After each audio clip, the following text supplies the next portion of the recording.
La música empezó en mi vida porque mi mamá lo requirió. Mi mamá fue muy disciplinaria. Okay. Y entonces en mi casa, si usted quería comer, tenía que tocar el piano. En verdad. Sí. Y pues como usted puede ver, a mí me gusta mucho comer. Y por eso yo toco muy bien el piano.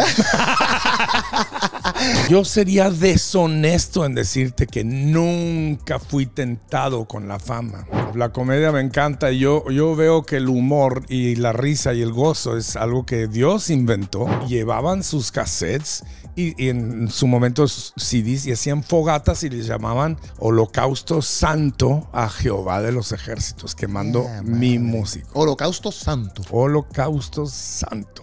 En la Convención Nacional de la Denominación leían un edicto para que quedara en la minuta en contra de Marcos Witt. Está bien que una persona cristiana construya o quiera, por ejemplo, voy a trabajar fuerte para ganarme un Grammy.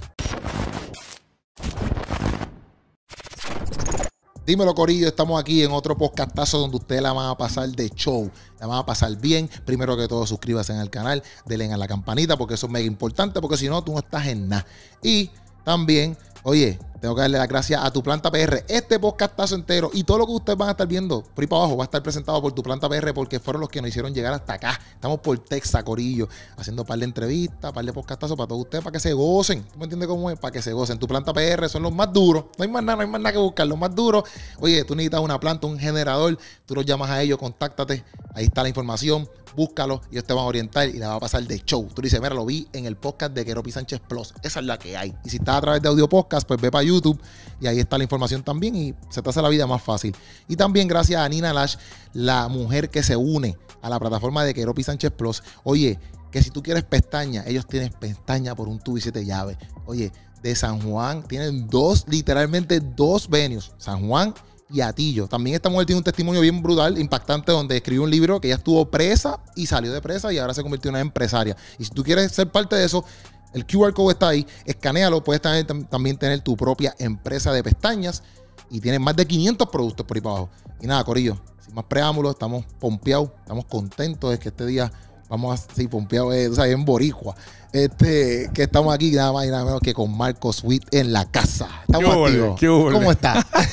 Cuando empezaste a hablar de la planta, yo estaba pensando en una planta así como para poner en el jardín y luego me di cuenta que era otra clase de planta. Sí, son las baterías, los regeneradores. En Puerto Rico le decimos planta. Y luego la hermana esta que pone pestañas.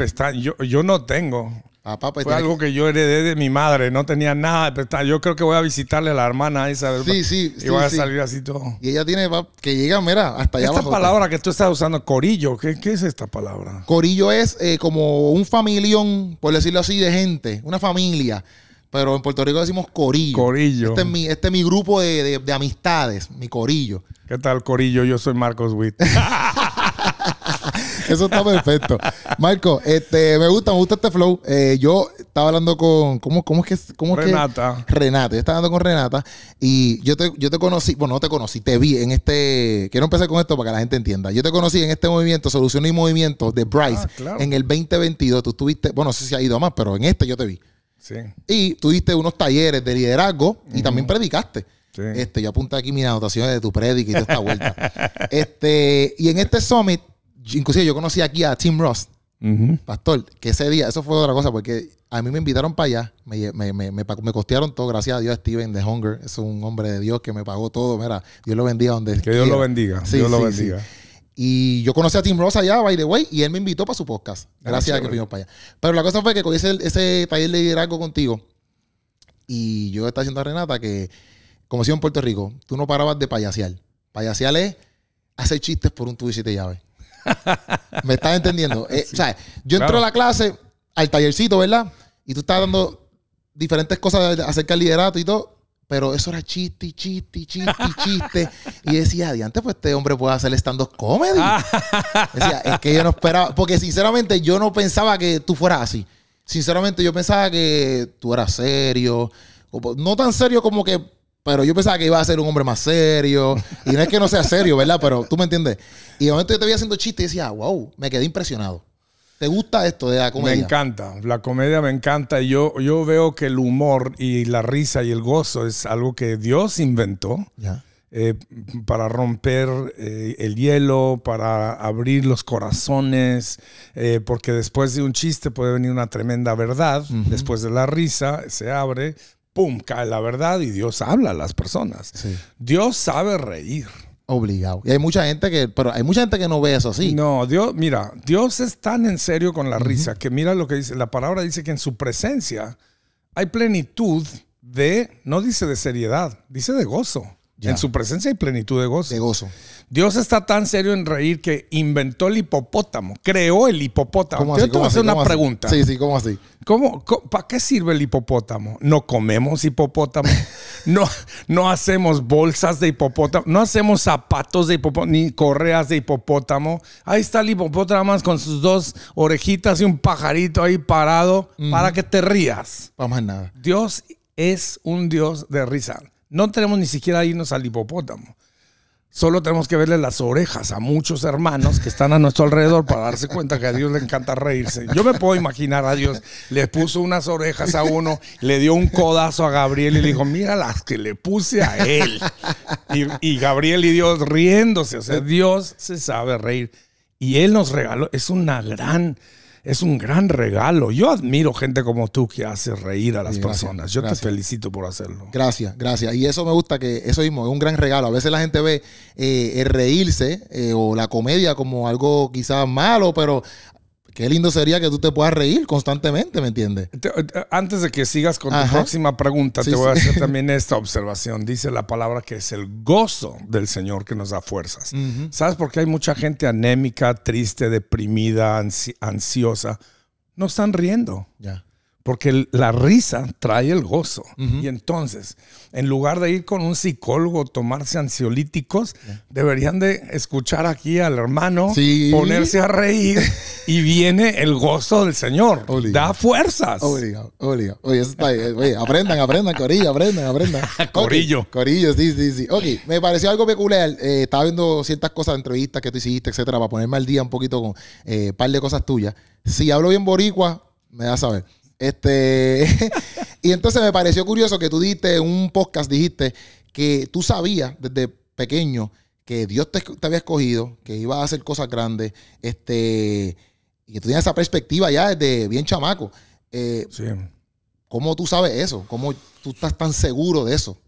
Yo crecí en una familia muy buscadora de Dios. Okay. Unas de mis memorias más chiquito es escuchar a mi papá, porque nosotros teníamos, mis dos hermanos y yo compartíamos una habitación aquí, y en la planta baja era justo arribita de donde mi papá oraba todas las mañanas. Y yo le escuchaba, Padre, te pido por mi esposa Nola, te pido por mi hijo Jerry, por mi hijo Marcos, por mi hijo Felipe y por mis... Y oraba por nombre. Y entonces, desde muy temprana edad, el hambre por las cosas de Dios y por la palabra de Dios creció muy fuerte en mí. Entonces, desde los 8 o 9 años, íbamos a campamentos. Mis papás hacían campamentos donde traían predicadores y pasábamos 3 días en las mañanas escuchando la palabra de Dios. En la tarde jugábamos fútbol, íbamos al río, concursos, qué sé yo. En esos campamentos, a mis 8 años de edad, yo sabía que Dios me iba a usar y le dije, aquí estoy y úsame a mí. Pero ¿qué tú vistes o que tú sentiste que tú dijiste, yo sé que Dios me va a usar? Yo siempre fui muy atraído a las predicaciones. Por ejemplo, de 8 años hay unas libretas que quedaron. Mi mamá ya está en el cielo, pero en la casa que ella dejó hay unas libretas que el otro día yo encontré donde yo tomaba notas de las predicaciones a los 8 y 9 años de edad. Todos los chamacos estarían afuera jugando fútbol y bueno, en aquel entonces no teníamos iPad, no teníamos... Exacto. Entonces jugamos con algo que se llama el trompo. No sé si ustedes tienen el trompo. Que da vuelta en el piso. O canicas. Exacto, ¿no? Estaban afuera jugando canicas. Y yo tomando notas del predicador. Y me llamaba la atención cómo la palabra predicada, ¿no? Y aún de muy chiquito, yo sabía, este es un buen predicador. Y yo sabía, este predicador le falta mucho. De nene, de niño, yo sabía, ¿no? Y entonces, desde entonces, yo, Señor, úsame. Yo quiero usar tu palabra para traer libertad a las personas. O sea que tú sabes que yo te iba a usar, pero no era tanto en el ámbito de la música. Era Todavía solamente no como un ministro. Todavía no he empezado. Yo ansiaba ser predicador y pastor. Ok. ¿No? La música empezó en mi vida porque mi mamá lo requirió. Mi mamá fue muy disciplinaria. Okay. Y entonces en mi casa, si usted quería comer, tenía que tocar el piano. ¿En verdad? Sí. Y pues como usted puede ver, a mí me gusta mucho comer. Y por eso yo toco muy bien el piano. El Beethoven, entonces. Sí, señor. No, sí, por ahí pasé. Sí, por Beethoven, por Bach, por Mozart. Mi formación toda fue en la música clásica. A los 8 años de edad, mi mamá me pone una maestra de piano, que era una hermana, una misionera que vivía ahí en la ciudad donde yo crecí, que se llama Durango, en el norte de México. Y odiaba tocar el piano. Pero mi mamá era tan dura, era estricta. No podíamos salir a jugar, no podíamos hacer nada hasta que pasábamos media hora en el piano. Y esto no fue para nada más Marcos, fue para mi hermano mayor, mi hermano menor y mis 2 hermanas. Todos tuvimos que pasar por ahí. Pero ¿por qué tú piensas que tu mamá era así? ¿O cuál era? O sea, como que ¿por qué para ella era bien importante que usted Para ella la música era muy importante. Ella viene de una familia de todos músicos. Mi mamá tocaba el piano, componía canciones, cantaba, dirigía coros. Mi mamá era muy, muy musical. Okay. Y entonces para ella eso iba de la mano con ser seguidor de Jesucristo. Okay. Yo literalmente el otro día me encontré diciendo algo que después lo medité y dije, pero sí es verdad. Yo crecí con la Biblia en una mano y el himnario en la otra. O sea, porque literalmente así era nuestra vida. Entonces, la música al inicio, los primeros 5 años, de 8 a 13 años, era simplemente obedecer a mi mamá. Okay. A los 13... Prende todo, todo, todo. tuplantapr.com.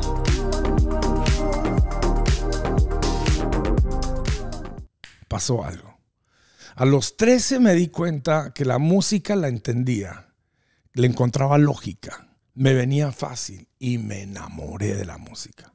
Tuve una maestra que me cambió, porque la maestra primero con la que empecé dijo, yo hasta aquí puedo con mis conocimientos porque Marcos ya superó lo que yo... Y entonces me cambiaron de maestra. Esa maestra, hermano, ella fue la que me metió el amor por la música. Y luego, a los 16 años, yo ya estaba en la universidad, a los 16. Y fue cuando yo tuve un encuentro muy heavy, dicen ustedes los boricuas, sí, con Jesucristo. Y ahí, a los 16 años, es que decido unir mi amor por la música con mi amor por Jesús y ahí tomé la decisión, voy a cantarle a Dios el resto de mi vida. Háblame un poquito de ese encuentro que tuviste a los 16 ¿sabes? ¿Por qué tú dices que fue muy heavy? Porque como yo crecí en una iglesia y con padres cristianos y todo, hay muchas personas que piensan que simplemente heredas tu cristianismo. Sí. No, tiene que ser una decisión personal. Y llega un momento en que esa decisión es tuya y de nadie más. Y esa tarde fue lo que pasó. Yo me acuerdo una tarde, yo estaba viniendo de la escuela de música, iba de regreso a mi casa y yo venía pesado con un pensamiento de mi vida, de mi futuro. Hace rato tú dijiste, muchos me ubican como alguien muy serio. Siempre fui muy serio, ¿no? Pero ahora soy serio y también loco y feliz y alegre, ¿no? Pero en cuanto a mi carrera y mi ministerio, siempre he sido muy enfocado. Entonces, a los 16 años yo estaba pensando mucho eso y yo subí a un cerro que hay en la ciudad de Durango y es un cerrito que ve toda la ciudad. Y yo tomé mis libros de música, los levanté y se los di a Dios. Dije, todo esto es tuyo y de aquí en adelante toda mi música siempre va a ser solo para ti. 16 años y medio. Y entonces, a los 16, tú todavía no estabas componiendo música en tu casita allí, pero tú todavía no tenías un plan musical como al que al que llegaste. O sea, empecé a componer canciones. A los 16 años y medio compuse una canción que todavía la cantamos por todos lados, que se llama Te Amo.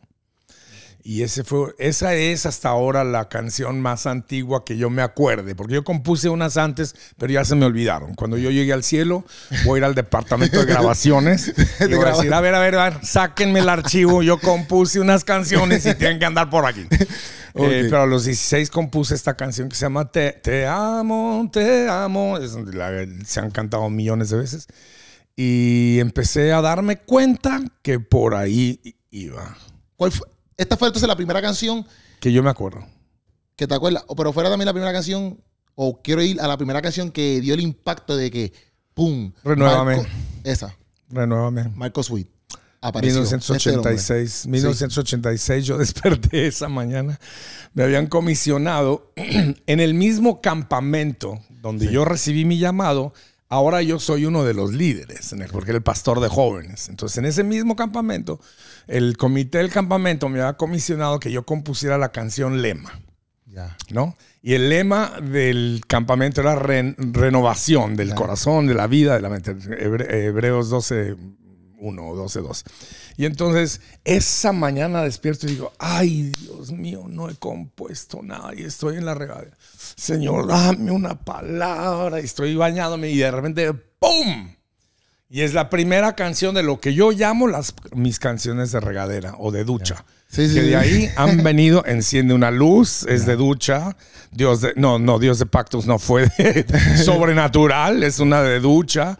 Y entonces, esa noche fui al campamento, enseñé la canción Lema, la cantamos toda la semana. Nunca, obviamente, imaginándome que esa canción se convertiría en lo que hoy día es. Lo cantan alrededor del mundo, en inglés, en español, pero es obvio en español, en francés, en ruso, en alemán, en japonés, en italiano, en francés, lo cantan alrededor del mundo. Ok, voy para allá. Te voy a hacer una pregunta acerca de eso, pero más adelante. Pero ok, entonces, tú haces esto, tú haces lo de Renuévame y todo eso. Yo escuché en un podcast que diste, fue el podcast de Kimi, de Latidos, claro, que tú diste que tuviste, yo apunté aquí, 18 años sin escuchar música secular. O sea, decidiste no escuchar música secular. Pero más de 10. A los 18 tomé la decisión. Exacto. Y no escuché música secular hasta los 40. Hasta los 46. Sí, yo tengo aquí apuntado. Sí. Pero entonces, yo lo que sí te quería preguntar es, porque tú dijiste dos cosas. Que tú pensabas que era una idea tuya, hasta que después más adelante te enteraste que eso era más algo que... Perdón, tú pensabas que era algo de Dios, pero después te enteraste más que era algo más tuyo. Sí. Quiero preguntarte, ¿cómo alguien puede saber diferenciar eso? En cierto punto, ¿verdad? Porque eso pasa constantemente, de que a lo mejor tú dices, pues esto es mío, esto es de Dios, etcétera. O cómo tú llegaste a esa conclusión después, más tarde, que tú te diste cuenta de que eso no era de Dios y era más tuyo. Y lo otro sería, ¿en qué te ayudó eso espiritualmente a ti? El estar tantos años sin escuchar música secular y quizás después te diste cuenta de que después de tantos años volviste a escuchar una canción secular, por decirlo así, y tú dices, diantre, era mejor hacer esto. Si es que... ¿Tú acabas de decir diantre? Sí, diantre. ¿Está mal eso? Me encanta. No, para nada. ¡Al diantre! Yo oigo así por algunos predicadores. Y está ahí. Mira, viene con caminar con Jesús. Viene con tiempo. No, y muchas veces, lamentablemente... Y yo tengo que admitir que en mi juventud, fue mi inmadurez, que trató de forzar esa decisión sobre otras personas. Y ese fue un error mío. Porque entonces con la madurez, con el tiempo, me di cuenta que era algo que Dios me pidió a mí. Exacto. No a las demás personas. Claro. Y por alguna razón fue algo que yo dije sí y fui muy serio. Pero así, en serio. Yo un día entro a nuestro estudio de grabación y veo un cassette de un instrumentalista, guitarrista, que no sé si sigue a Jesús o no, pero no era música que se suponía que era. Y yo les puse una tremenda regañada y saqué eso y lo fui y lo quemé y me los regañé a todos los que estaban. O sea, yo lo tomé en serio. Ahora me arrepiento. Todos ustedes que estaban ese día en el estudio, perdónenme que fui a destruir su cassette. Sí, porque era algo que Dios estaba bregando más contigo. Muy, muy fuertemente conmigo. Y entonces, ahora... todos estos años después, yo escucho música que se hacía en los 80s y los 90s y digo, Dios mío, qué buena música hicieron durante toda esa etapa que yo no escuché nada. ¿No? Y yo digo, pero por alguna razón Dios a mí eso me lo pidió. Qué duro. ¿Sabes? Pero aprendiste, en tu lado espiritual, aprendiste esa experiencia bastante. Yo, bueno, creo que una de las cosas que lo hizo correcto para mí fue que yo me metía horas y horas en el piano adorando al Señor. Y en esa adoración salían canciones. Entonces no eran canciones inspiradas porque yo escuché U2 o escuché Journey o escuché los Bee Gees, sino porque estaba en adoración con el Señor, ¿no? Y eso hizo que mi propuesta de adoración fuera pura, fuera genuina. Yo no estaba tratando de copiar a nadie. Yo estaba queriendo sintonizar con la voz del Espíritu Santo, porque la palabra dice que Dios canta, siempre está cantando. Dios está cantando ahorita mismo. Solo hay que sintonizar, ¿cierto? Entonces, yo creo que Dios me pidió eso a mí, no a los pobres que yo corrí del estudio, pero a mí, porque Él estaba queriendo cantar a través de mi voz. ¿Me explico? Sí, te entiendo. Y entonces creo que eso fue parte de la razón que Él me pidió eso. Está súper. Pero entonces, partiendo de esa, estás ahí, buscando de Dios, estás con eso. No estás puesto para Dios, ¿verdad? Como decimos en Puerto Rico, puesto para Dios. Y entonces, tú haces tu música, haces tu álbum. Yo aquí apunté, pero es que no sé si estoy seguro. Tu álbum, Tú y Yo, ese fue tu primer... No. ¿Cuál fue tu primer álbum? Para no yo estar aquí preguntándote. Porque tengo aquí varios álbumes, claro, entonces pues, es más fácil preguntarte. Más fácil. Sí. 1986, Canción Adiós. Sí, no, pues iTunes no llega hasta allá abajo. Llega hasta el 1987. Y dice instrumento. No sé si. Yo hice 3 instrumentales. Primero fue Canción Adiós, Instrumento de Adoración 1 y 2. Y luego hice un disco que se llama Adoremos, que ese fue el que explotó. Ahí es donde viene una canción que se hizo muy popular. Fue en el 93. Yo quiero ser un adorador. Adoremos fue en el 89. Pero aquí te dice 90. Ahí tú sí, está todo mal. Eso está todo mal. No, tampoco le pongan atención a Wikipedia, porque también está todo mal. Pero 89 salió Adoremos y en el 91 salió uno que se llama Proyecto AA, que rompió. Ok. Entonces, estamos aquí, estás adorando, estás con Dios. Y tú dijiste en este summit, me acuerdo, que tú tuviste unos difíciles comienzos, por decirlo así, porque la gente hasta quemaba tu CD. Claro. ¿Verdad? Y para mí eso me impresionó, porque yo decía, diantre, o sea, quemar. Diantre. Sí, lo digo mucho, ¿verdad? Voy a parar de decirlo entonces. Al diantre. Sí. No sé qué palabra usar. No, tú sé tú. Ya. Por favor, es lo que te hace increíble. Ok. Pues la cosa es que te quemaban los CD. Y yo me impresioné porque yo decía, ya rayos, ¿cómo va a ser? ¿O qué te motivaba?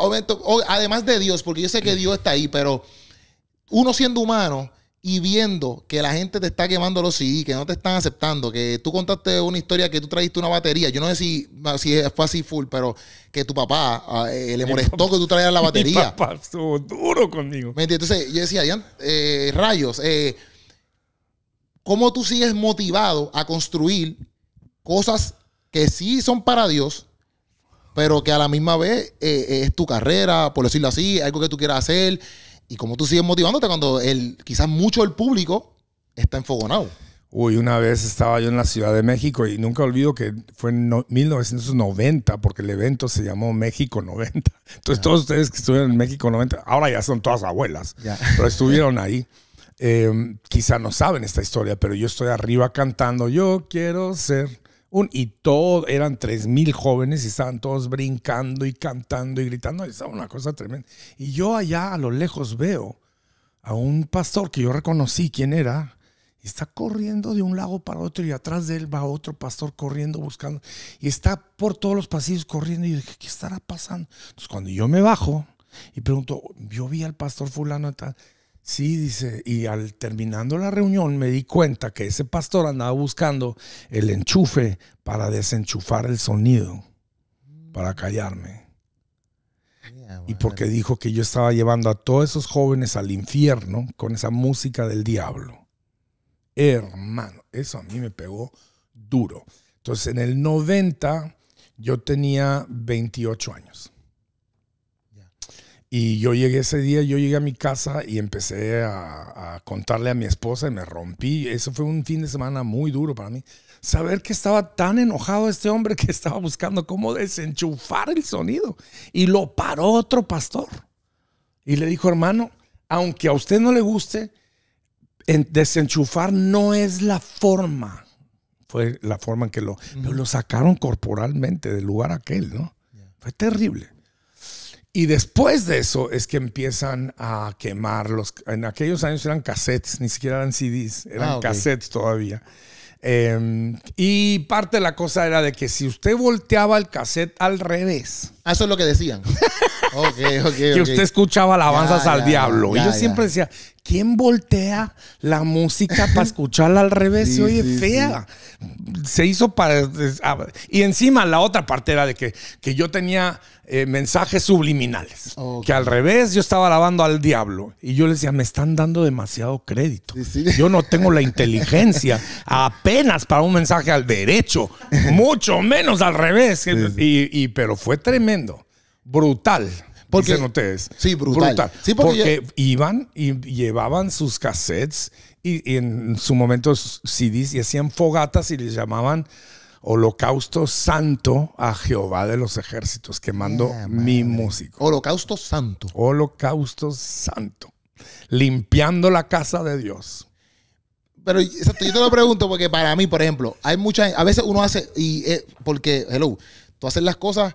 Porque Dios te la puso en tu corazón y eso es algo que tú le tienes mucho respeto y que tú aprecias, ¿verdad? La música, por ejemplo, mi comedia, lo que yo hago, etcétera. Y es bien doloroso, pienso yo. Fue muy doloroso. Sí, como no te que lo puedo describir. Tú ves, porque por más que tú sabes que Dios está ahí, uno es un ser humano. Entonces tú ves ese rechazo porque te están rechazando a ti como persona y que no te quieran es difícil. Ahora, lo increíble era... que de todas maneras, cada vez que yo iba a otro evento, la fila de jóvenes daba la vuelta a las cuadras. Y eso fue lo que me motivaba. Yo sabía, porque mi única... Déjate digo por qué empecé a hacer música con un sonido moderno. ¿Estás listo? En mi iglesia, que era una iglesia chiquita, todas las viejitas estaban sentadas en la fila de adelante y todos nosotros jóvenes estábamos en la fila de atrás, aburridos hasta más no poder. Mi única tirada fue, vamos a avivar un poco la música para que los jóvenes se vengan del asiento para atrás y se sienten adelante. Eso fue lo que pasó. Y eso enojó a las viejitas. Y a los viejitos que trataron de desenchufar. Los jóvenes se avivaron con un avivamiento de adoración, de alabanza, de júbilo, de regocijo. Y eso empezó a crecer y crecer y crecer. Y yo llegaba a lugares y yo decía, Dios mío, ¿cuánta gente llegó? Teníamos una vez en la Ciudad de México, ya estaba lleno el auditorio adentro y habían miles afuera. Entonces vienen los organizadores y me dicen, ¿tú estarías dispuesto a hacer otro más esta misma noche? Claro que sí. Entonces salieron todos los que estaban, entraron todos los que había. Fue un mover que no pudo haber sido orquestado por un hombre, porque no teníamos esa clase de inteligencia. Solo Dios pudo haber hecho eso. Y luego brinca de México y se va a Guatemala, El Salvador, Costa Rica, y luego brinca a Sudamérica. Y para cuando yo tenía 32 años, ¿no? Estamos hablando de 1994. Yo había llenado todos los estadios de América Latina. Estadios de fútbol, 40, 50, 100,000 personas en un lugar. Y antes 100,000 personas. Sí, bueno, 40 son un montón, 100,000. Diante es cierto. ¿Cómo tú? Yo tengo un chorro de preguntas aquí, pero dale. ¿Cómo tú, dentro de esa edad, a mí me parece, porque desde los 18 hasta los 30, tampoco es que uno es súper maduro. Entonces, ¿cómo tú mantenías un balance también de que, tú estás viendo un estadio de 40,000 personas ahí, que están cantando tu música, que sí, uno lo hace para Dios y todo, pero a la misma vez uno puede se puede desenfocar. Y otros están quemando mi música. Todo eso estaba pasando al mismo tiempo. Y edictos denominacionales en mi contra. ¿Qué es eso? ¿Qué es eso? En la Convención Nacional de la Denominación, Ajá. leían un edicto para que quedara en la minuta en contra de Marcos Witt. Prohibido invitarlo a nuestros eventos, prohibido cantar sus canciones, prohibido asistir a sus conciertos y congresos. Por edicto denominacional, en 4 diferentes denominaciones, en 10 países alrededor de América Latina. Eso me dolió todavía más porque mi único deseo era que los jóvenes cantaran en alabanza a Dios. Yo no tenía ninguna otra agenda. Yo quería que se enamoraran de Jesús a través de la música. Era todo. Sí, que se sintieran atraídos por... Hay 2 cosas, porque ya sé que a lo que ibas con tu pregunta. ¿Cómo te mantuviste con los pies en la tierra? Hay 2 cosas. La primera es que yo me casé muy bien. Okay. Esa mujer que Dios a mí me ha dado, que yo ya llevo 38 años casado con ella. Yo regresaba de estos eventos multitudinarios. Te voy a contar algo que te va a dar mucha risa. Está bien. Yo regresaba y le contaba, Miriam, llenamos el estadio, habían 40,000 personas, se entregaron a Cristo. Y ella, gloria a Dios. Gloria. ¿Y qué más? No, y me recibió el alcalde de la ciudad y me dio las llaves de la ciudad. Me proclamaron huésped ilustre. Y ella, gloria a Dios. ¿Y qué más? No, más o menos por ahí fue la cosa. Ay, cómo glorifico a Dios, Marcos. Bienvenido acá. Oye, ¿me ayudas a sacar la basura? Porque mañana pasa la basura. Y ahí va el hombre de Dios, ¿no? Sí. Con las llaves de la ciudad en el bolsillo, con 2 bolsas de basura. Sí. Eso me mantenía centrado. Eso se lo agradezco tanto al Señor que me trajo a Miriam, porque ella es una mujer que me ama. Fíjate lo que te voy a decir, esto es muy fuerte y es para que tú hagas completamente otro podcast. Ya, está bien. Me ama a pesar de mis errores, eso es parte del matrimonio, pero ahí te va otra que hablan muy poco. Me ama a pesar de mis triunfos. Ya. Mis triunfos no la impresionan. Ya. Ella estaba impresionada mucho antes de mis triunfos. Humilde. Eso es muy importante. Sí. ¿no? Porque una vez, imagínate que yo llegara a mi casa y ay, Miriam, ay, papito, me echa a perder. Sí. Porque el día que no tenga eso, entonces, claro. ¿Qué pasó? Me echa a perder. Y de esta manera, y otra de las cosas que me pasó con ella fue que cuando toda esa crítica y quemaban mi música, ella me preguntaban, ¿y tienen razón? ¿Es cierto lo que están diciendo de ti? No. Entonces dice la palabra que la verdad te hace libre. Sé libre. No te preocupes por lo que anden. Tú no puedes hacer que ellos piensen lo que tú quieres que piensen. Déjalos que piensen. Tú eres libre porque la verdad te hace libre. Eso me mantenía. Y entonces yo agarraba 2 o 3 días de dormir y descansar y vámonos otra vez al ruedo. Pero, y también en el ámbito artístico, como que ¿qué te mantenía que tú no llegaras y dijeras como que, espérate, yo soy Marcos Witt. O sea, eso tú guerreaste algún momento con eso o no guerreaste con eso. ¿Te mantenías normal? Como que, ok, yo tengo aquí estas personas, pero yo sigo siendo normal, ¿o hubo un momento así en tu vida? Cualquiera que ha sido tocado con un poco de fama y reconocimiento tiene que ser honesto en decir que eso es una tentación muy grande, irse por el camino de ser un arrogante, de ser un orgulloso. Yo a estas alturas de mi carrera tengo 62 años de vida y tengo 43 años de estar haciendo música profesionalmente. Y yo he visto a personas que empezaron de nada y hoy día no le hablan a nadie, son pedantes, son orgullosos. Eso a mí me da tanta tristeza que se les olvide de dónde Dios los sacó. Y entonces yo sería deshonesto en decirte que nunca fui tentado con la fama, ¿no? Todos los que han tenido un poquito de reconocimiento tenemos que tomar la decisión. Toda la honra y la gloria tiene que ser para Jesús. Todo lo que tenemos viene de parte de Él. Nada de lo que tenemos es algo que nosotros hemos logrado. Todo ha sido gracias a Él. ¿Tienes tiempo para una historia? Sí, seguro. Un día, cuando estaba empezando a explotar todo, te estoy hablando por ahí era ya como en 91. Sí. Todo empezó primero en México, empezó a explotar. Y hay una ciudad en el norte del país que se llama Monterrey. Y ahí Dios me había dado mucho favor. Y había un evento que hacíamos cada año al que asistían 3,000-4,000 mil personas cada año. Increíble. Entonces, llegó el tiempo y estoy yo arriba del escenario dirigiendo en adoración cuando allá veo a mi madre. Y yo, ¡ah! Ahora sí me tocó decir, ¡ya!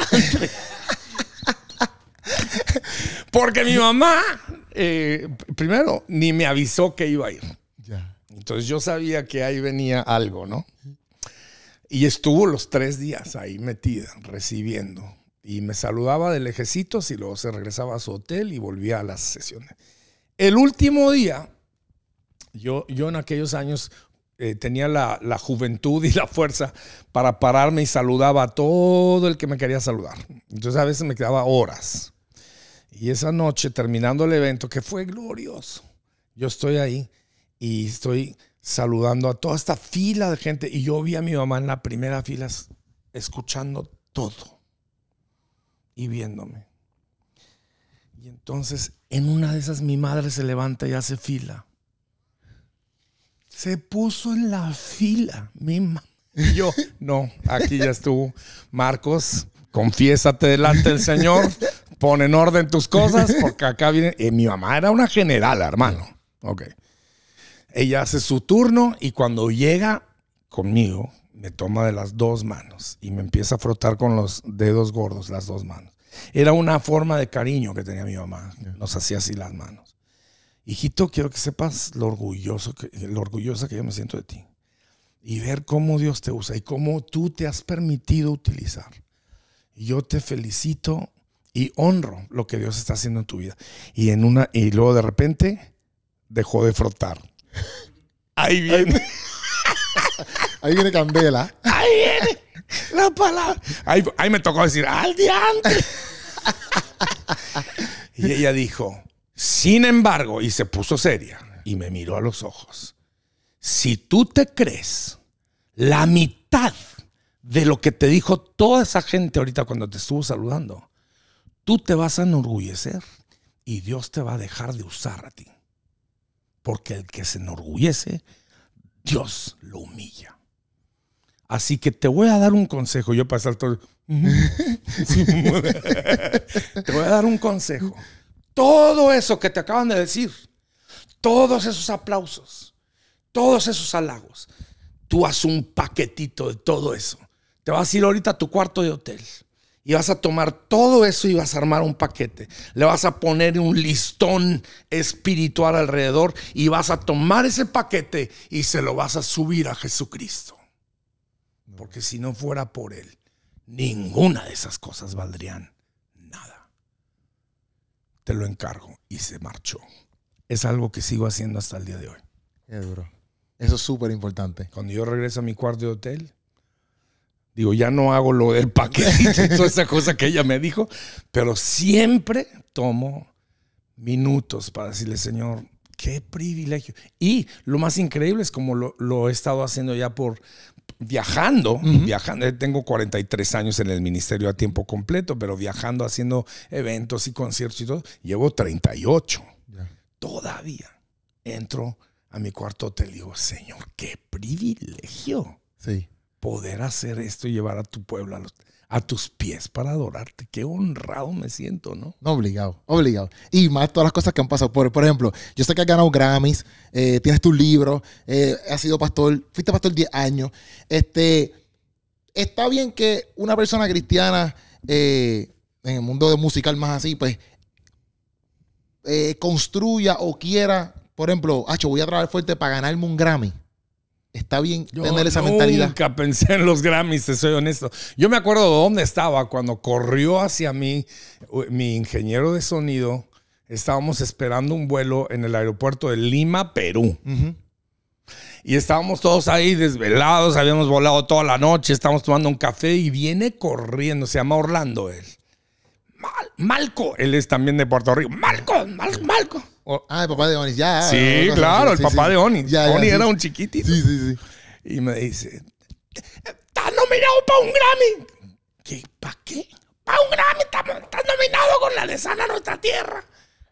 Y yo, ¿y los Grammys cómo saben que yo existo? ¿Cómo supieron que nosotros hacemos música? Yo no sé, pero acá está la... Y me mostró, ¿no? La notificación oficial. Dije, mira nada más.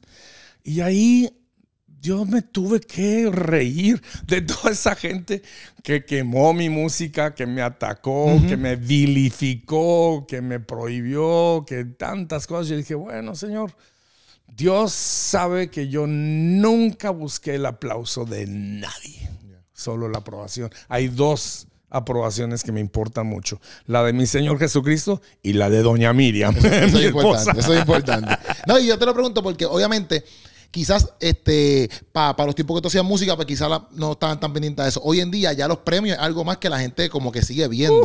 Y a lo mejor pues hoy en día ahora hasta hacen fraude para quedarse con un Grammy. A mí eso me parece tan estúpido. Exacto. Entonces pues yo pienso como que quizás los artistas de hoy en día pues dicen, pues por ejemplo, Marcos Witt se ganó 4 Grammys, pues déjame trabajar para eso. Para ganar. Esa es mi pregunta diría más por ese lado, ¿me entiendes? Como que si un cantante hoy en día, pues, quisiera trabajar para ganarse un Grammy cristiano, está bien tener ese enfoque, ¿no? Sí.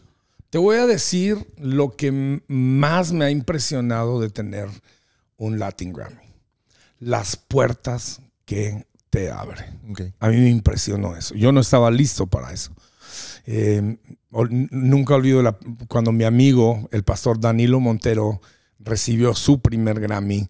Inmediatamente le mandé una felicitación y creo que una nota de voz o le llamé, no me acuerdo, pero le dije, Danilo, vete preparando porque se te van a abrir puertas en la prensa, escrita, radial, televisiva, medios por internet, porque es un premio que el mundo le da mucho prestigio. Okay.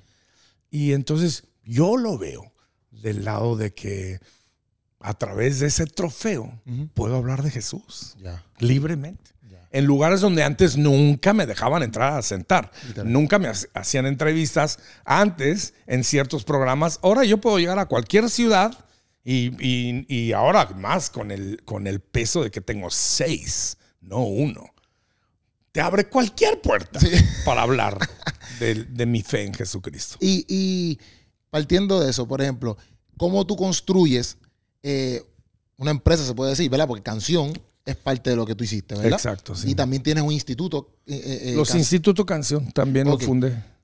Pero cuando llega esa mentalidad a tu vida de que, diantre, yo estoy logrando esto, pero tengo que entonces quizás, si es que es fácil, ¿verdad? Quizás, o sea, ¿cómo fue el proceso de organización tuyo para crear lo que tú has creado o lo que tú has llegado, ¿verdad?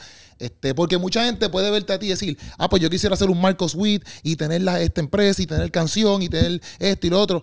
Pero yo no sé si siempre tu mentalidad fue así o solamente fue, voy cantando y de momento va llegando esto y esto y esto, ¿sabes? ¿Cómo fue la disciplina? ¿Cómo fue la estructura? Todas esas cositas. Hubo mucha disciplina, hubo mucha estructura. Le tengo mucho que agradecer tanto a mi mamá como a mi papá, porque mi papá fue militar. Okay. Entonces él también fue un hombre muy disciplinado. Mi mamá fue muy disciplinaria. Y ella se sabe a todos los versículos que hablan de la vara de la corrección. Todos. Y entonces, pero todo eso fue movido por el hecho de que había una necesidad y no había quien la pudiera suplir. Okay. A lo que voy es esto. Cuando sale, por ejemplo, Canción a Dios, bueno, lo llevaba conmigo a los diferentes lugares donde yo cantaba y predicaba. Cuando sale Adoremos, había una compañía distribuidora en aquel entonces que ya no existe, pero ellos tomaron eso y me ayudaron a meter Adoremos, lo metieron en muchos lugares más. Pero cuando empezó a explotar todo eso, no existía en aquellos años. Ahora sí ya existen, pero en aquellos años no existía una compañía distribuidora de música cristiana en español.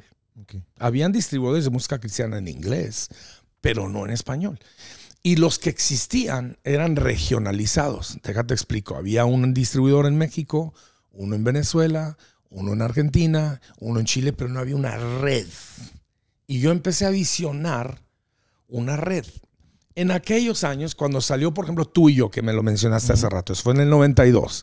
Cuando sale Tú y Yo en México, Tú y Yo llega a Argentina un año después. Okay. Porque no hay redes, ¿me explico? Exacto. Estoy dando un ejemplo. Y entonces como yo empecé a viajar por todo el continente, yo empecé a soñar con la posibilidad de tener una empresa que el día que saliera en México, salía en Argentina, en Venezuela, en Colombia, en Bolivia, todo Centroamérica y Estados Unidos. Okay. Nunca olvido la primera vez que yo le dije esa visión a alguien, se burlaron de mí porque era imposible en aquellos años. Okay. ¿No? No existía el internet, no existía, no había nada. Y entonces yo empecé a visionar eso y había empezado un evento donde juntaban a todos los libreros y distribuidores de toda América Latina en Miami, que se llama Expolit. Yeah. Y eso fue de Dios. El hermano David Ecobar, que fundó Expolit, tuvo una tremenda visión. Y era de que nos juntáramos, nos conociéramos. Nos conocíamos de nombres, conocíamos en los créditos, ¿no? Pero no nos conocíamos. Exacto. Y eso fue fenomenal porque nos hicimos todos amigos, colegas, algunos competencia, algunos rivales. Sí, pero sí, te entiendo. Fue precioso estar juntos y esa cosa explotó. Y gracias a Expolit, no tan solamente creció muchísimo Canción, crecimos todos. ¿No? Llegó un momento en que ya Expolit no era necesario porque tenemos tantas conexiones ahora a través de redes sociales y así, ¿no? Pero en esos años, y yo me dediqué, hermano, las horas que yo le metí a la empresa, arriba de aviones, en hoteles, arriba de autos, rumbo a un concierto, regresando de un concierto, fueron incansables. Yeah. Y yo estuve al frente personalmente 15, 20 años. Wow.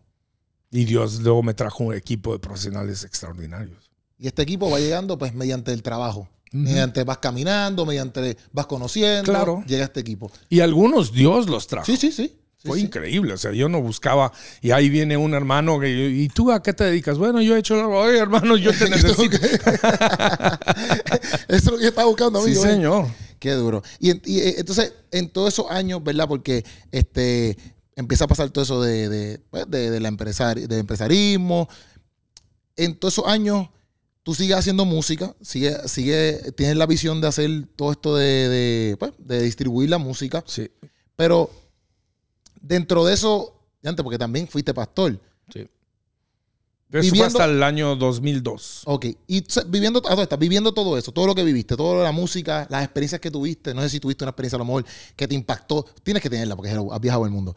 Pero toda esta trayectoria del artista, ¿cómo te ayudó en ser pastor? Y también, como que, ¿cuál era tu enfoque cuando empezaste a pastorear?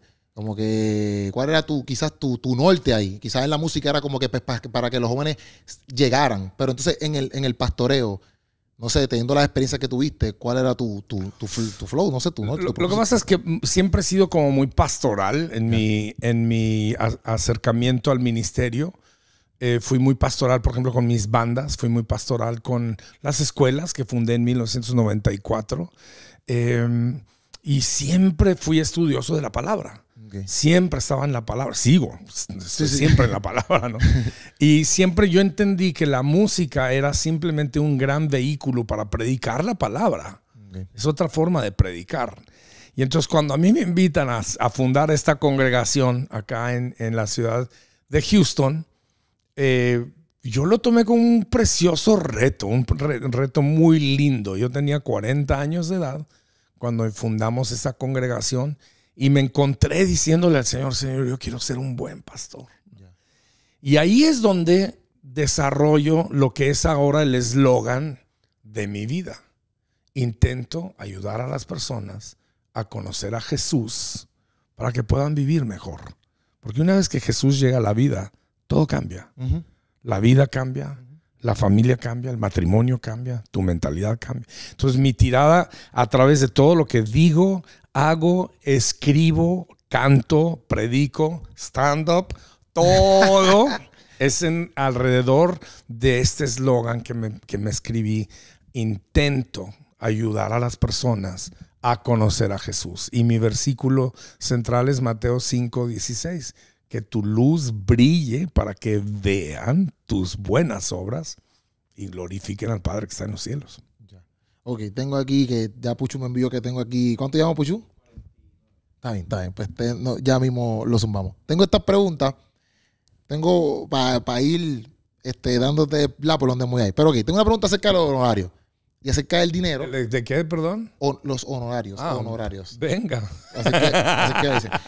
Del dinero o ofrenda, ¿verdad? Te voy a hacer una pregunta de eso. Y después hablamos un poquito de tu álbum de legado y hablamos un poquito de Thalía. Pero para que vayamos por ahí. Pero ok. Mucha gente ve mal el quizás ir a un sitio y cobrar. Mucha gente ve mal el quizás hacer un evento y cobrar boleto. Cuando digo mucha gente, no es todo el mundo. O varias personas, vamos a ver así para que no se moleste la gente. Quizás que te invitan a una iglesia y tú pones, mira, pues este es lo que yo cobro, por decirlo así, o lo que me tienen que dar, ¿verdad? ¿Cómo tú ves eso? Y a la misma vez, no sé si tú lo haces, si a ti te invitaban antes y tú ibas solamente y dame lo que tú me quieras dar.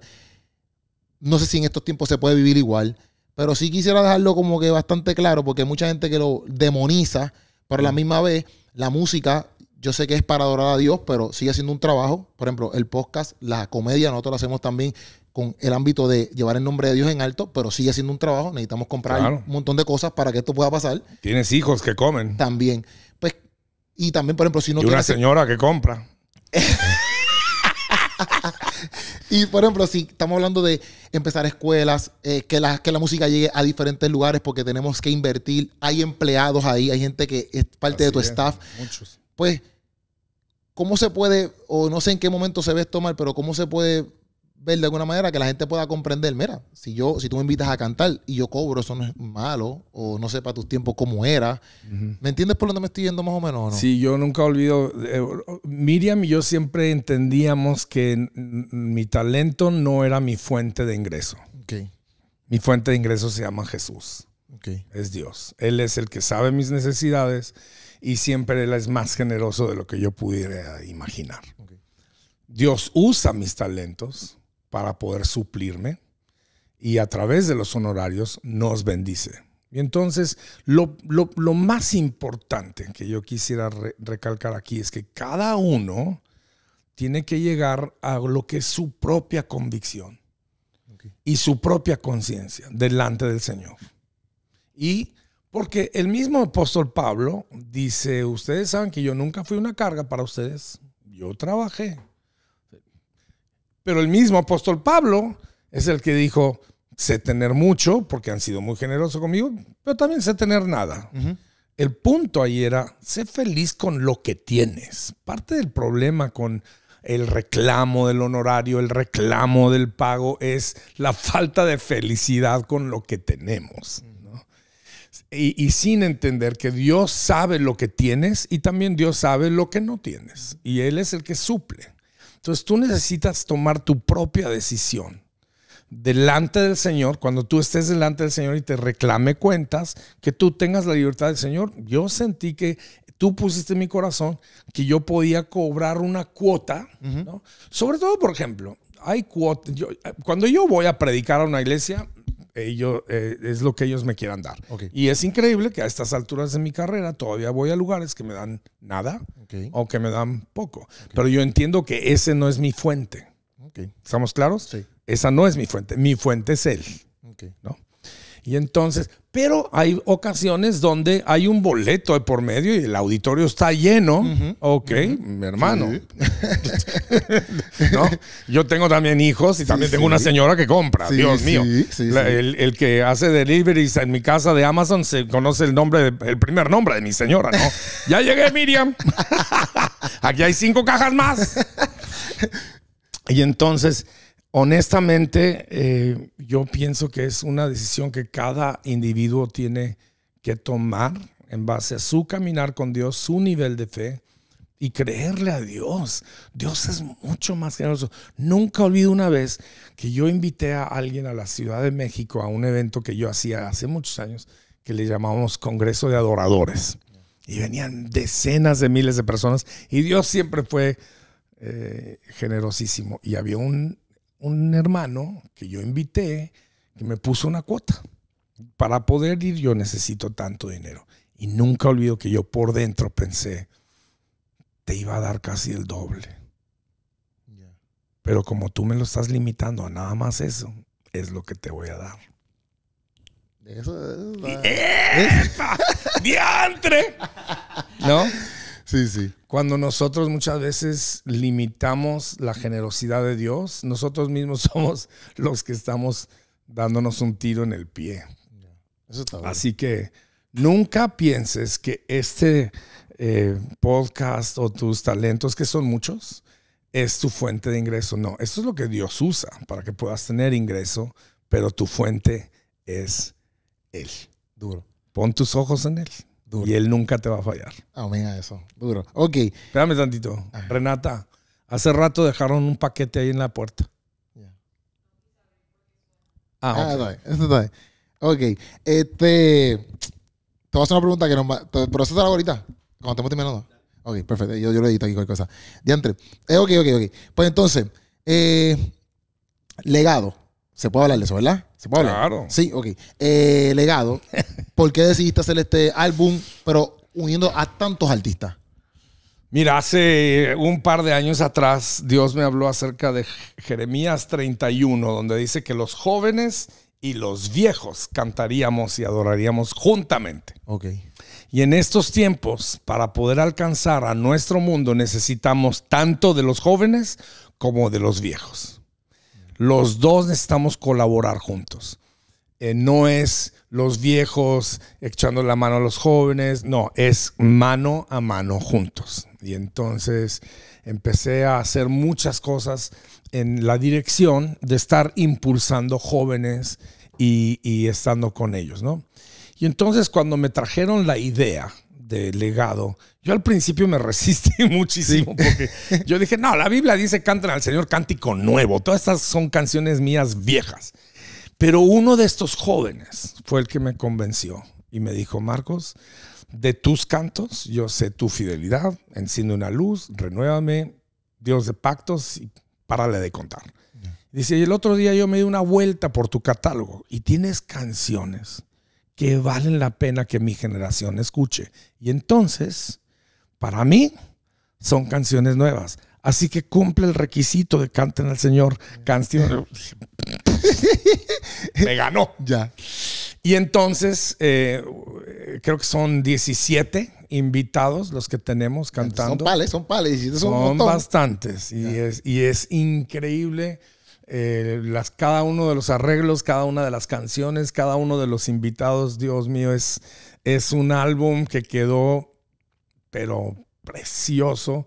Y estoy muy, muy emocionado de que lo puedan conocer todos. Estamos pompeados con ese álbum. ¿Piensas que la música worship, que te lo digo ahorita tras las cámaras, pero por ejemplo, nosotros tuvimos una polémica en Puerto Rico porque alguien dijo que la música worship se estaba tornando un poco aburrida. Entonces él se refería más quizás a las connotaciones, etcétera, ¿cómo es que se dice eso? Los diferentes música, nada, repeticiones vagas, etcétera. Pero tú que vienes cantando y haciendo música hace tiempo y también conoces el worship de ahora, y por ejemplo, estamos hablando de legado, que son generaciones de antes, generaciones de ahora. ¿Piensas que la música de ahora se ha puesto menos creativa o sí, no? Cada generación encuentra su sonido. O sea, yo tuve el privilegio de poder ser una voz a mi generación. Y ahora yo entiendo que vienen detrás de mí personas que son voces a su generación. Y no va a ser igual. Entonces, la persona que dijo que se volvió aburrida es porque simplemente lo está pasando a través de su filtro personal, ¿no? Y entonces él está acostumbrado a escuchar esto es lo único que quiere seguir escuchando. Nada más porque yo no entiendo la música que está haciendo esta nueva generación, no le debo de poner alguna etiqueta de aburrida o qué sé yo. Es la expresión de esta generación. Te voy a dar un ejemplo. Hay un hombre que yo admiro tanto, que él se dice Redimidos, ¿no? Que es Willy. Sí. Willy tiene una creatividad con las palabras. Yo un día le dije de broma, Willy, yo pienso que tú crees que tu ofrenda te la van a dar en cuanto a cuántas palabras puedes decir en un minuto. Porque Dios mío, ese tipo se avienta el diccionario de palabras y luego también hasta palabras en otros idiomas, inglés, francés y no sé qué otras cosas. Pero admiro tanto su destreza intelectual. Las cosas que ese hombre dice, la forma en que lo dice, es tan necesario para esta generación. Marcos Witt jamás pudo haber hecho eso. Y ni lo voy a intentar. Porque no le entiendo la mitad de lo que dice el hermano, ¿no? Porque habla tan rápido encima. Pero yo aplaudo ese tipo de esfuerzos, ¿no? Hay una muchachita que cantó conmigo en Legado que su espíritu y su corazón están dulces. Y ella se llama Dariana. Ya. Ok. Con Dariana tienes que tener discernimiento del espíritu porque ella susurra. ¿Y sabes qué está diciendo?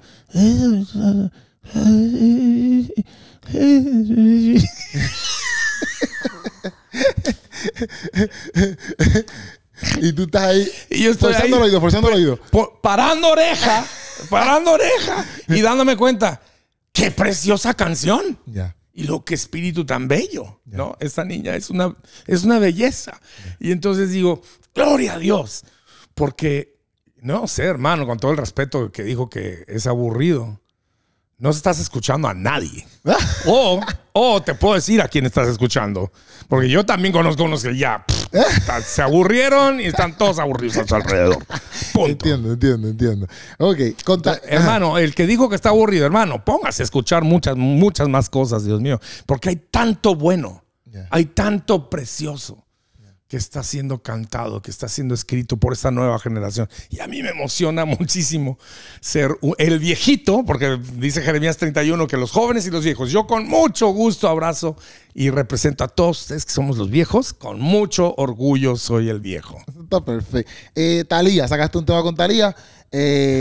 ¿Cómo te fue ahí? ¿Te fue bien? ¿La gente lo aceptó? ¿No lo aceptó? Mira, eso fue una sorpresa. Yo un día me hablan y me dicen, oye, existe la posibilidad de cantar con Talía. Yo me morí de la risa. Yo tuve que admitir, yo no tengo la fe para creer que eso pueda suceder. Resulta, yo había conocido a Talía una vez hace muchos años cuando estábamos Miriam y yo en Lakewood. Ella vino y ahí es donde yo me di cuenta que es seguidora de Jesús.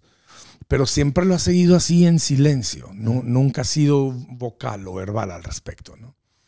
Y entonces, cuando sucedió esta oportunidad, ella me habló y me contó que había estado esperando una oportunidad para dar a conocer su fe en Jesucristo y que esta era la oportunidad. Y entonces compusimos junto con Steven Richards, un precioso joven productor y compositor, entre Steven, Talía y tu servidor, compusimos una canción que se llama Nació la Luz. Y Dios mío, qué canción sasa. Y la verdad admiro mucho que Talía es una verdadera seguidora de Jesús. Yo el día que estamos ahí y veo su Biblia, digo, Dios mío, esa cosa está toda rayada con notas, con... Esa mujer pasa tiempo en la palabra de Dios. Y entonces, yo no faltó. Fue el mismo hermano que dijo que toda la música es aburrida. Que hay mucha gente que lo criticó. Hay mucha gente que critica. No todo el mundo. Mucha gente. ¿Cómo es posible? Y a mí la tristeza que me dio, Quiro, pero honestamente, fue que fue más crítica por el lado de mi gente que los fans de ella. Wow. Los cristianos. Sí. Que no pueden aceptar que Dios pueda usar a alguien como Talía. Pero Dios usa al que a él le parece. Sí, dice que hasta las piedras pueden hablar. Claro, ¿quién soy yo para decir quién Dios puede o no usar? Y quiénes somos nosotros para decir quién se convirtió y quién no. O sea, mira, hermano, la palabra dice que por los frutos los conocerán. Pues entonces, mira, y mucha gente a veces critica y yo digo, brother, pero ¿por qué no estamos felices? De que hizo deberíamos una canción estar felices. Exacto, que hizo una canción para Dios, que hizo una canción, ¿sabes por qué? Nació Jesús. Exacto. Ni siquiera nos detuvimos en declarar el nombre, sobre todo nombre. Que hay gente que lo hace porque quieren hacer la canción más comercial, etcétera, o no quieren meterse ahí. Ella no. Y, o sea, yo digo, ¿por qué no ven eso? Pero rápido vamos para allá. Y es como tú dices, malo, cuando viene también de los propios de la iglesia. Porque mira, yo te quiero poner esto en el pensamiento. Por primera vez, gracias al hecho de que Talía tiene un público tan vasto, va a haber gente cantando el nombre de Jesús que nunca lo había hecho jamás en su vida. Literal. Y la palabra de Dios dice que cuando su nombre es proclamado, los cautivos son libres, los enfermos son sanos. Uy, voy a predicar y luego voy a tener que recoger una ofrenda. Sí, pero es Para que verdad. esto sea culto. Pero Dios mío, por primera vez millones van a escuchar esa canción. Ya millones ya lo escucharon. Y lo van a seguir escuchando. Literal. Nació Jesús. Y Gloria a Dios. Y millones y hasta una, pero también por esa canción van a conocer a Dios, literalmente. Literalmente. Van a llegar a los pies de Dios, por esa canción. Sí van a decir, espérate, Talía cantó a Jesús, quiero saber más. Y se meten a fondo y este Marcos Witt, ¿quién es? Y empiezan a escuchar renuevamente, empiezan a escuchar otros y llegan a los pies de Jesús. Dios usa tantas maneras para atraer a la gente. Exactamente. Aquí voy, ya estamos ahí, porque esta es mi última pregunta. René González nos mandó a preguntarte esto, ¿verdad? Así, ay, así Dios mío. Ya ahora sí ya temblé. Ya estoy temblando. Mucho. Ok. No, esto es una pregunta tranquila. ¿En dónde te ves dentro de 10 años? ¿Cantando o pastoreando? ¿O dónde te ves? ¿Dónde me veo? En 10 años. En 10 años voy a tener 72 años. Ya. Y lo que veo, y sí lo veo con los ojos de mi espíritu, es rodeado de los jóvenes, rodeado de mis nietos, mis colegas. Me encanta estar alrededor de jóvenes.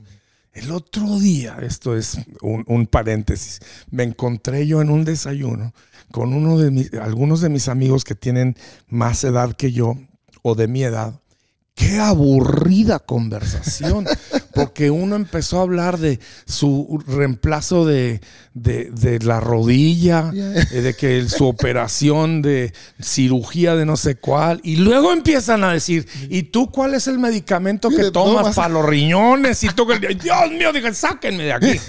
Por eso me encanta estar con jóvenes. Esos no son conversaciones de jóvenes. No, para nada, para nada. Tengo una prótesis, Dios mío, fue terrible. Yo me veo rodeado de jóvenes, impulsando jóvenes, financiando a jóvenes, sacándolos adelante. ¿Por qué? Porque Dios quiere usar a esta generación para traer su gloria a la tierra. Amén, amén. Mira, te cuento esto y nos fuimos. Yo en mi casa, como te dije, eran católicos. Y yo me acuerdo una vez en Puerto Rico hay un retiro que se llama Juan 23. Y ese retiro lo hacen, es bien famoso en el mundo católico. Y yo me acuerdo que en ese retiro siempre predicaban de Dios, pero yo no tenía como un impacto con Dios real, así, ¿verdad? Entonces un día te mandan a escribir unas cositas y tú las escribes en un papel y las pegas. Y cuando tú las pegas en el papel, sacas la cara y tú se lo dijiste eso a Dios y tú sientes como que ya le di eso a Dios un montón, porque nada. La cosa es que te mandan después por un área y en esa área te mandan a arrodillar, ¿verdad? Y te mandan a orar, bla, bla, y qué sé yo. Y de momento prenden... No es que prenden, sino como que apagan luces, pero sacan unas cortinas. ¿Sabes qué son las cortinas, verdad? Se dice igual aquí, las cortinas. ¿Sabes? Y pusieron tu canción Enciende una luz. Yo nunca había escuchado esa canción en mi vida. En mi vida. Y de momento empezó esa canción, papá. Te mandan a virar, te mandan a voltear así. Cuando tú te volteas, están los familiares de todos los retiristas con una velita que yo no sabía que eso salía en tu video. Después yo lo busco más adelante. Están con una velita, que la velita tiene un vasito, un conito, para que no caiga la cera. Y la gente va pasando por ahí. Y tú vas, obviamente, cuando tú te das cuenta, porque por ejemplo empieza a llorar el que está al lado tuyo. Dice, esa es mi mamá. Y empieza a llorar y dice, diantre, aquí está mi familia. Y de momento entran mis primos y mi prima, que fueron los que me llevaron para allá. Que eran las personas que ellos estaban diciendo, mientras pasaba la canción de Enciende una luz, decían, estas son las personas que están orando por ti. Las personas que... Eso a mí me impactó. Yo lloré. Y esa canción a mí se me quedó marcada el resto de mi vida. Y yo sinceramente, yo no sabía ni quién eras tú, ni sabía nada, porque yo nunca he escuchado eso en mi vida. Y esa canción a mí se quedó marcada. Esa fue yo creo que la primera canción cristiana que yo escuché y me marcó. Y era algo impactante. Y te lo quería decir de frente. Yo cuando yo tenga de frente, yo tenía como 10, 12 años, como mucho. Y eso es para que lo que una canción pueda hacer. Que a veces nosotros lo tomamos por poco, pero literalmente, por ejemplo, nosotros que hacemos videitos, yo hago videitos de comedia y mucha gente me escribe, el día de hoy me hiciste reír y tengo un día bien amargado. Gracias por este video. A veces nosotros lo tomamos como poco, pero lo que puedo hacer eso es una vida. O sea, que te doy las gracias por ser un hombre de Dios, por dedicarte a Dios a pesar de las tribulaciones, por ser un padre de familia, por ser pastor. y por dedicarle toda tu vida a Dios, en verdad, por todo lo que has hecho, en verdad. Te doy las gracias por eso y porque yo sé que ha sido bendición para el reino y para un montón de gente también. Y gracias por permitirnos estar aquí contigo este ratito. Muchas gracias a ustedes y qué privilegio. Siempre me ha sorprendido, Quirope, ver como una canción tan sencilla. Enciende una luz, nació en la ducha. Es una de mis canciones de ducha. Y ver como una canción tan sencilla, que esa la compuse en Puerto Vallarta, México. Y cómo impacta, como esto que me acaba de tocar muy fuerte lo que me acabas de decir. Y doy gloria a Dios por el privilegio de haber sido una voz a mi generación. Y ahora estoy emocionado de los que Dios está levantando, porque van a ser voces a su generación. Así que ánimo. Amén. Ahí estamos, corillo, podcastazo. Marcos Huy en la casa. Espero que les haya gustado. Comenten allá abajo. Y nada, nos vemos.